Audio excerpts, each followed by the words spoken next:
नसीबा बाबुल रे हाय मैं ना जानूं कैसा है नसीबा बाबुल रे हाय मैं ना जानूं कैसा है नसीबा बाबुल रे हाय मैं ना जानूं कैसा है नसीबा बाबुल रे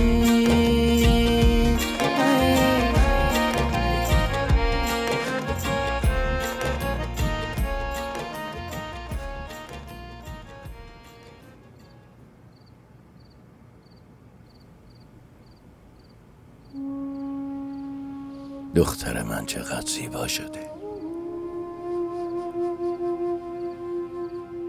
خدا کنه که سرنوشتت هم همینقدر زیبا باشه دخترم. بیا اینجا.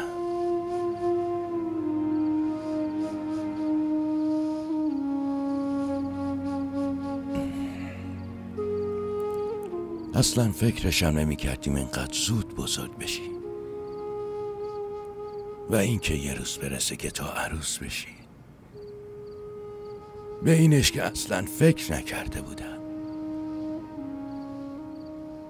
انگار همین دیروز بود که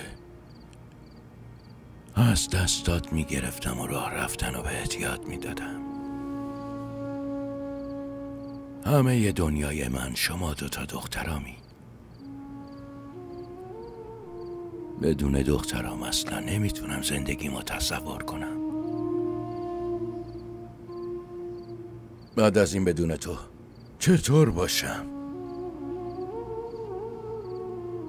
اصلا نمیدونم. اما در کنار این غمگین بودن خیلی خوشحال هستم دخترم.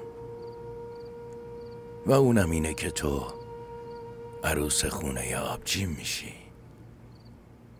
من مطمئنم که آبجی تو رو خوشحال نگه میداره.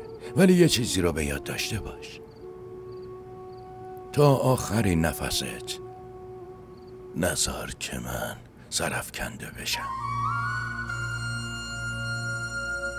اینجوری نیست که بعد از ازدواج در خونه پدر و مادر به روی دخترها بسته میشن. اما یه چیزی قطعیه که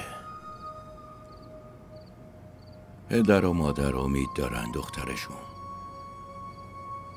وقتی که خونشون میاد فقط با خوشحالی و شادی بیاد،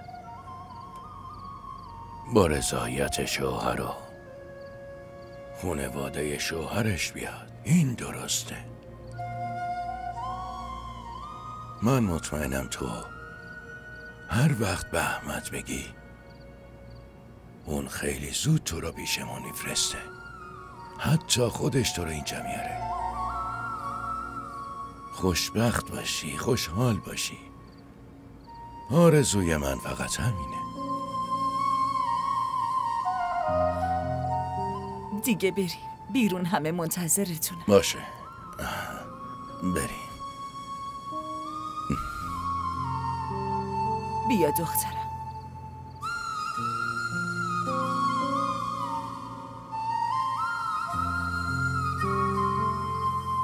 कैसा है नसीबा बाबुल रे हाय मैं ना जानूं कैसा है नसीबा बाबुल रे हाय मैं ना जानूं कैसा है नसीबा बाबुल रे हाय मैं ना जानूं कैसा है नसीबा बाबुल रे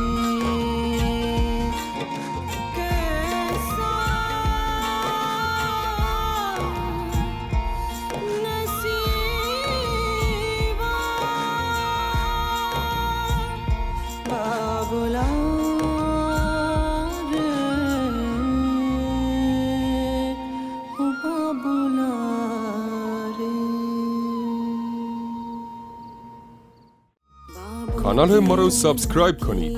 حمایت شما به ما روحیه میده.